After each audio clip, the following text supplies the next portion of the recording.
जय श्री सीताराम। वार्षिक राशिफल के सीरीज में आज का ये आखिरी वीडियो है और आप समझ ही गए होंगे कि मीन राशि के बारे में आज हम बात कर रहे हैं। संपूर्ण वर्ष, आने वाला वर्ष मीन राशि के लिए कैसा जाएगा, इस बारे में मैं आपको आज के इस वीडियो में बताने जा रहा हूं। सबसे पहले तो आप सभी को आने वाले अंग्रेजी नववर्ष वर्ष 2023 की ढेरों सारी शुभकामनाएं। मैं अपने हर वीडियो में ये बात कह रहा हूं कि जब भी नव वर्ष आता है, खास तौर पर ये नया वर्ष मतलब अंग्रेजी नया वर्ष जब आता है, तो मैंने ये पाया है कि इसका साइकोलॉजिकल बहुत बड़ा इफेक्ट जनमानस पर पड़ता है। और मतलब बहुत सारी चीज़ें ऐसी होती हैं कि अगले साल हम तो जो है वो अब इस प्रकार की प्लानिंग करेंगे, अगले साल नौकरी चेंज करना है, अगले साल फैमिली प्लानिंग करना है, अगले साल शादी का देखेंगे, अगले साल मकान बनाएंगे। बहुत बड़ा साइकोलॉजिकल प्रभाव पड़ता है क्योंकि हर कोई जो है, देखिए अब हिंदू नववर्ष हमारे लिए मुख्य है, महत्वपूर्ण है, लेकिन यदि हम अपने ऑफिस, अपने स्कूल, अपने कॉलेज, ये जहां पर भी ऑफिशियली हम जब देखते हैं तो हम तो क्या है, अंग्रेजी मानसिकता के गुलाम हैं। तो नया वर्ष हमें क्या लगता है, जनवरी से। तो ये साइकोलॉजिकली बहुत ज्यादा इफेक्ट करता है कि नया वर्ष आ रहा है और जनवरी से नया वर्ष जब आ रहा है तो बहुत सारी बातें, बहुत सारी प्लानिंग्स, बहुत सारी चिंता, कई बार बहुत सारे तनाव, कई बार बहुत सारे विचार जो है वो दिमाग में चलते हैं और फिर उसका उत्तर लेने की इच्छा होती है। और उसका उत्तर कहाँ मिलता है आपको? यहां पर मिलता है, ज्योतिष में। तो अंग्रेजी नववर्ष आपके लिए कैसा जाने वाला है, इस बारे में, क्योंकि आप सब इसे बहुत ज्यादा तवज्जो देते हैं, इस वजह से इस बारे में मैं आपको बताने आ गया हूं। और खासतौर पर मीन राशि के बारे में आज हम बात करेंगे। लेकिन मुख्यतः आप इस बात को जरूर ध्यान रखिए कि ये जो राशिफल होते हैं, आप कहीं पर भी देखते हैं, कहीं पर भी सुनते हैं, कहीं पर भी पढ़ते हैं, ये ग्रहों के गोचरों की गणनाओं पर आधारित होते हैं। भाई देखिए, आप सोचिए इस बात को कि आपकी कुंडली मेरे पास नहीं है, बर्थ डिटेल्स मेरे पास नहीं है, और फिर भी मैं आपके बारे में बता रहा हूं, तो ये कैसे हो सकता है? तो शास्त्रों में एक व्यवस्था है, एक सिस्टम है, वो ये है कि आपकी राशि कम से कम मुझे पता हो। तो भाई मीन राशि आपकी है, आपकी आपके अपनों की मीन राशि है, तभी आप इस वीडियो को देख रहे हैं। मीन राशि आपकी है। और दूसरी बात ये कि गोचरों से, ग्रहों के गोचरों से हम ये गणना कर सकते हैं कि किसका आने वाला वक्त कैसा होगा। ऑब्वियसली और भी चीजें लगेंगी। तो यदि आपको खुद के बारे में कोई सटीक, कोई एग्जैक्ट, कोई पर्टिकुलर इंफॉर्मेशन चाहिए, है ना, एग्जैक्ट इंफॉर्मेशन चाहिए, या अपने जीवन में आप कोई बड़ा निर्णय ले रहे हैं, कोई महत्वपूर्ण निर्णय ले रहे हैं, तो आपको चाहिए कि आप अपनी कुंडली का विवेचन करवाएं। लेकिन सामान्य निर्णय के लिए, सामान्यतः अपने अगले वर्ष को जानने के लिए आप ये ग्रहों के गोचरों की गणनाओं को जरूर से देख सकते हैं और इन पर विश्वास कर सकते हैं, क्योंकि ये शास्त्रोक्त होता है। और छोटे मोटे निर्णयों के लिए ये आप बिल्कुल मैं कहूंगा कि आप इन राशिफलों को देख सकते हैं, चाहे आप दैनिक राशिफल देखें, चाहे आप मेरे साप्ताहिक राशिफल देखें, मेरे मासिक, या फिर मेरा ये वार्षिक राशिफल। तो अब आगे बढ़ते हैं। ये सब बातें मैं क्यों कहता हूँ, बहुत सारे लोग नहीं कहते हैं, बहुत सारे लोग इस बात को छुपा लेते हैं, या फिर समय जाया होगा, या आपको ये बातें पसंद नहीं आएगी, या आप बोर हो जाएंगे इन बातों से। इस वजह से हो सकता है कि कुछ लोग इस बात को नहीं कहते हों, लेकिन मैं इसलिए कहता हूँ कि ज्योतिष को देखने का सही नजरिया आपको होना चाहिए, अंधविश्वास में आपको नहीं पड़ना चाहिए, और आपको ये बात मालूम होना चाहिए कि मैं किस हद तक इस राशिफल को समझूं, मानूं। चलिए, तो आगे बढ़ते हैं। और देखिए, मैं हमेशा कहता हूं कि भौतिक जगत में तीन चीजें बहुत ज्यादा महत्वपूर्ण होती हैं। सबसे पहले नंबर पर होता है आपका धन, पैसा। फिर मैं सबसे पहले धन इसलिए कह दिया क्योंकि मेरे पास अधिकतर जो कॉल आते हैं, अधिकतर जो कंसल्टेशन मुझसे लिया जाता है, स्वास्थ्य का कंसल्टेशन मुझसे, मतलब आप ये मानिए 100 में से 1, 100 में से 2, अधिकतर कंसल्टेशन कैरियर को लेकर के लिया जाता है, नौकरी को लेकर के लिया जाता है, पढ़ाई लिखाई को भी लेकर के तब लिया जाता है क्योंकि क्या करेगा हमारा बच्चा भविष्य में। तो कैरियर, और कैरियर से क्या होगा, पैसा। तो सबसे पहले आज यदि देखा जा रहा है तो पैसे को देखा जा रहा है, धन को देखा जा रहा है, आर्थिक स्थितियों को देखा जाता है। तो पैसा, धन, लेकिन उसके भी पहले मैं यदि किसी चीज को रखता हूं तो वह है स्वास्थ्य, हेल्थ। तो स्वास्थ्य बहुत ज्यादा महत्वपूर्ण है, चाहे मानसिक हो चाहे शारीरिक हो। फिर स्वास्थ्य के बाद में मैं दूसरे नंबर पर यदि रखता हूं तो वो है परिवार, फैमिली। ये भी सबसे ज्यादा जरूरी है। किसके लिए पैसा कमाएंगे, तो फैमिली। और फिर पढ़ाई लिखाई भी है। ये सब 3 चीजें जो है मुख्य हो गई। इसके अलावा यदि हम देखें तो पढ़ाई लिखाई है। हाँ, पढ़ाई लिखाई का लक्ष्य कैरियर बनाना ही हो गया है अभी आजकल लेकिन पढ़ाई लिखाई है। और साथ ही साथ प्रतिष्ठा, मान सम्मान। प्रतिष्ठा, मान सम्मान भी कहीं ना कहीं नौकरी, व्यवसाय, प्रोफेशन से ही जुड़ा हुआ होता है सामान्यतः। तो इस बारे में विस्तार से हम चर्चा करेंगे। सबसे पहले हम बात करते हैं आपके नौकरी, व्यवसाय और प्रोफेशन के बारे में। तो स्पेशली यदि कहीं आप व्यवसाय करते हैं, यदि आप बिजनेसमैन, बिजनेस वुमन हैं, तो ये समय, ये वर्ष आपको बहुत आसानी से, बहुत सहजता से वो चीजें उपलब्ध करवाने वाला है, वो चीजें देने वाला है जो आपको पिछले वर्ष नहीं मिली थी, या जिसके लिए आप तंग हुए थे, या जिसके लिए आप परेशान हुए थे। ये समय आपको धन, आय, इनकम बहुत बहुत आसानी से देगा और आपको पुश करेगा, आपको आगे बढ़ाएगा, धकेलेगा। तो ये बहुत अच्छी बात है। और खास तौर पर मई, जून, जुलाई वाला जो समय है, भारत के आधार पर गर्मियों का जो समय है, ये आपके बिजनेस के दृष्टिकोण से मुझे बहुत अच्छा दिखता है। आर्थिक स्थिति, स्पेशली मैं आय की बात कर रहा हूं, इनकम की बात कर रहा हूं, तो आय के दृष्टिकोण से मुझे बहुत अच्छा दिखता है। यदि हम यहीं पर नौकरी आप करते हैं, तो नौकरी की बात करें तो नौकरी के दृष्टिकोण से भी यह समय बहुत अच्छा है। यहां पर 2 बातें मैं कहना चाहूंगा। एक बात तो यह है कि प्रमोशन हो, इंक्रीमेंट हो। खासतौर पर मई, जून, जुलाई में से अधिकतर मार्च, अप्रैल में प्रमोशन या इंक्रीमेंट लगता है, लेकिन मुझे मई, जून या जुलाई ज्यादा मजबूत दिखते हैं। या आप स्विच करना चाहते हैं तो वैसा हो। तो एक बात तो ये। और दूसरी बात ये कि आपका मतभेद भी इस बीच में हो, आर्ग्यूमेंट्स हो, चाहे वो कॉलीग के साथ हो, चाहे वो बॉस के साथ हो। या कई बार हो सकता है कि आप ऐसी किसी जगह पर जहां पर आप दूसरों को सेवाएं देते हैं, है ना, तो आपके क्लाइंट्स, कस्टमर्स के साथ हो। नौकरी में बात कर रहा हूं। होता ना, कई बार आप एक मार्केटिंग जॉब करते हैं तो अलग अलग प्रकार के लोगों से आपको मिलना पड़ता है।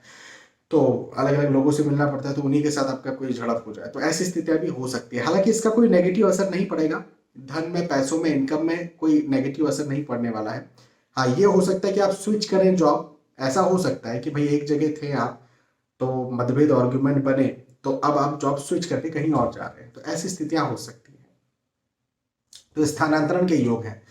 यदि आप प्रोफेशनल हैं, यदि आपका पेशा है, तो आपके लिए ये वक्त तो, मतलब मैं कहूँगा 2023 तो गोल्डन पीरियड जैसा साबित होगा। और खासतौर पर भारत की गर्मी, भारत का जो गर्मियों का समय है, वो आपके लिए बहुत ज़्यादा अच्छा होगा, बहुत मजबूत होगा, बहुत आपको आगे बढ़ाने वाला होगा। तो आर्थिक दृष्टिकोण से और खासतौर पर आय के दृष्टिकोण से समय बहुत अच्छा है। मैं बस, जो यदि आप बिजनेस करते हैं, जैसे नौकरी वालों के लिए क्या नेगेटिविटी थी वो मैंने बता दी, लेकिन यदि आप बिजनेस करते हैं तो अगस्त, सितंबर, ये वाला जो समय है, इसमें मतभेद, आर्ग्यूमेंट्स हो, या फिर कुछ कठिनाइयां आए, ऐसी स्थिति बनेगी, काम करने में कुछ कठिनाई आ रही है। हालांकि धन का, पैसे का लॉस नहीं होने वाला, लेकिन कठिनाई आपको जो है वो आ सकती है, कठिनाई सता सकती है किसी किसी प्रकार से आपके बिजनेस में। तो ये, इस बात का जरा ध्यान दीजिएगा।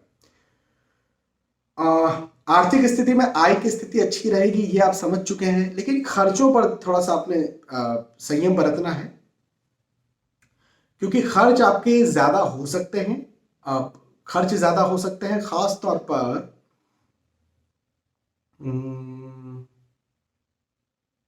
अगस्त, सितंबर, अक्टूबर, ये वाला जो समय है, इसमें आपके खर्चे ज्यादा हो, पैसा सेव ना हो या सेविंग कम हो, ऐसी स्थितियां बनेगी। इस बात का ध्यान रखिएगा, ठीक है। चलिए, आर्थिक स्थिति के बाद जब चर्चा करते हैं आपके स्वास्थ्य की, जैसा मैंने कहा कि भाई स्वास्थ्य को मैं सबसे पहले नंबर पर रखता हूं, तो स्वास्थ्य की बात करें तो अपने स्वास्थ्य का ध्यान रखना बेहद जरूरी है। खास तौर पर पेट, पेट का निचला हिस्सा, पेट का निचला हिस्सा खासतौर पर यदि आप गर्भवती महिलाएं हैं तो, या आप पुरुष भी हैं तो यूरिनरी सिस्टम का प्रॉब्लम हो, है ना, कमर, इसका समस्या हो, ये आपको इस वर्ष सता सकता है। कफ, कफ, खांसी, बलगम जैसी समस्या आपको सता सकती हैं, एलर्जी जैसी समस्या आपको सता सकती है, तो इस चीज का ध्यान आपको देना है। हाँ, लंबी कोई बीमारी है तो ध्यान देना ही देना है। अब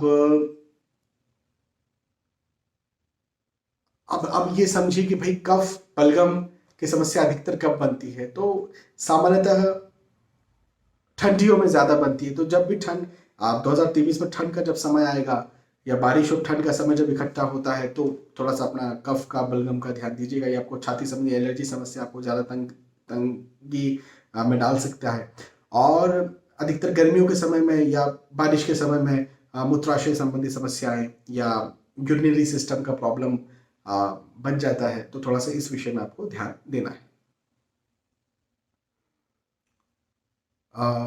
पुराने यदि कोई प्रॉब्लम्स हैं जैसे diabetes, thyroid, hypertension, blood pressure इत्यादि, तो इसमें भी आपको ध्यान देने की जरूरत है। खासतौर पर मार्च, अप्रैल, मई, जून में लंबी कोई बड़ी कोई बीमारी है, पहले से कोई बीमारी है, तो उसका ध्यान देना ज्यादा जरूरी है। तो स्वास्थ्य का ध्यान इस वर्ष आपको देना पड़ेगा, और मैंने अलग अलग वक्त भी बता दिए, अलग अलग समस्याएं भी आपको बता दी, तो उस पर आपको ध्यान देना है, ठीक है।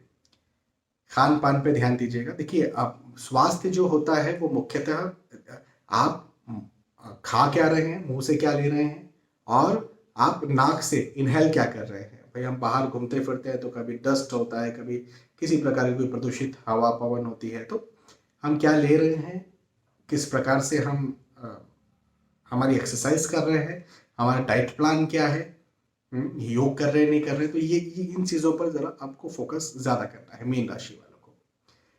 इमोशनल, ये ईयर आपके लिए इमोशनल साबित हो सकता है। पारिवारिक दृष्टिकोण से बात करें तो पारिवारिक स्थिति तो खैर आपके लिए अच्छी रहेगी, परिवार का साथ आपको भरपूर मिलेगा, और थोड़े बहुत मतभेद आर्ग्यूमेंट हो सकते हैं, तो ठीक है, मार्च, अप्रैल, मई में कुछ आर्ग्यूमेंट, मतभेद की स्थितियां बन सकती है, लेकिन कोई ऐसा कुछ नहीं कि परिवार टूट जाएगा और कोई बहुत बड़ी बात है। इसी बीच में मांगलिक प्रसंग, मांगलिक कार्यक्रम भी हो सकते हैं, तो मांगलिक कार्यक्रम जब होते हैं तो गेट टुगेदर, बहुत सारे लोगों का मिलना, टेंशन होता है, तो कहीं ना कहीं मतभेद आर्ग्यूमेंट हो सकते हैं, थोड़ा सा उनसे बचने का प्रयास कीजिएगा, लेकिन परिवार का साथ भी मिलेगा, परिवार का प्रेम बरकरार रहेगा। थोड़े बहुत छोटे मोटे मतभेद आर्ग्यूमेंट से कोई बड़ी दिक्कत आपके साथ होने वाली नहीं है, बाय गॉड ग्रेस। तो पारिवारिक स्थिति तो मुझे इस समय बहुत अच्छी बनती हुई नजर आती है, और किसी प्रकार का मांगलिक कार्यक्रम हो, चाहे आप विवाह के इच्छुक हो, विवाह के लायक हो, आपके घर परिवार में कोई विवाह के इच्छुक, विवाह के लायक हो, मकान बनाना है, मकान खरीदना है, उसका कोई मांगलिक कार्य आप कर रहे हैं, तो इसके बहुत अच्छे योग इस वर्ष मुझे बनते हुए नजर आते हैं। पढ़ाई लिखाई के दृष्टिकोण से देखें भाई, मेहनत तो खैर ज्यादा करनी पड़ेगी, ये वर्ष आपसे मेहनत ज्यादा लेगा, क्योंकि मेंटली आपको तनाव या टेंशन में डाल सकता है, लेकिन मैं कहूंगा कि मेहनत यदि आप ज्यादा करते हैं तो मीन राशि वालों के लिए ये समय अच्छा भी है और आपको लाभ भी दिलवाएगा। हाँ, तो प्रतिष्ठा के दृष्टिकोण से, खासतौर पर नौकरी, व्यवसाय, प्रोफेशन में यदि आप हैं, तो प्रतिष्ठा के दृष्टिकोण से ये साल, ये ईयर आपके लिए बहुत अच्छा रहने वाला है। वहीं पर यदि पैतृक संपत्ति या जायदाद के आप इच्छुक हैं, तो भी आपको पैतृक संपत्ति, जायदाद मिल सकती है, लेकिन जैसा मैंने कहा ना कि अप्रैल, मई, मार्च, इसमें कुछ मतभेद आर्गुमेंट घर परिवार में हो सकते हैं, तो हो सकता है कि वो उधर हो। उधर कहने का मेरा मतलब यह है कि कई बार जब आप पैतृक संपत्ति के लिए कहते हैं, तो आप जरूरी नहीं कि अपने सगे भाई से ही कह रहे हैं, कई बार आप अपने दादा के भाई के बच्चों से कहते हैं, तो वो परिवार एक दूर का परिवार कई बार हो जाता है। तो वहां से कुछ मतभेद आर्गुमेंट होता भी है और फिर आपको संपत्ति मिल जाती है, तो कोई इतनी बड़ी बात है नहीं, ठीक है ना। फिर भी आपकी संपत्ति मिलने के योग हैं और पारिवारिक माहौल ठीक रहेगा, सामान्य रहेगा, अच्छा रहेगा। थोड़े मोड़े समय की बात है, तो अपने आप को भी, जहां पर जो लोग आपसे प्रेम करते हैं वहां पर यदि आप शांत भी होते हैं, वहां पर यदि कभी कभी आप हार भी जाते हैं, तो आपकी हार नहीं, आपकी जीत है। तो इस बात को बस आपको समझना चाहिए। बाकी ओवरऑल समय, ओवरऑल वर्ष आपके लिए अच्छा है। तो यहाँ पर हमने नौकरी, व्यवसाय, प्रोफेशन के बारे में बात की, आर्थिक स्थितियों के बारे में बात की, हमने आपकी पढ़ाई लिखाई की, आपके स्वास्थ्य की, आपकी पारिवारिक स्थिति और आपकी प्रतिष्ठा, मान सम्मान के बारे में बात की। आपके लिए मैं ये जरूर कहूंगा कि इस समय, इस साल, चूंकि मीन राशि के स्वामी कौन होते हैं? गुरु, बृहस्पति। तो आपको गुरु जरूर बनाना चाहिए। हाँ, अपने गुरु जरूर बनाएं यदि आपके अभी तक गुरु नहीं है। गुरु है तो फिर उनका गुरु मंत्र जो दिया हुआ है उन्होंने वो करिए, उनके साहित्य पढ़िए, है ना, उनके दर्शन कीजिए। यदि वो इस दुनिया में है तो उनसे मिलिए, उनसे सीखिए। यदि वो इस दुनिया में नहीं है तो कम से कम उनके साहित्य पढ़िए या उनके दर्शन कीजिए, उनसे कम से कम प्रार्थना ही कीजिए।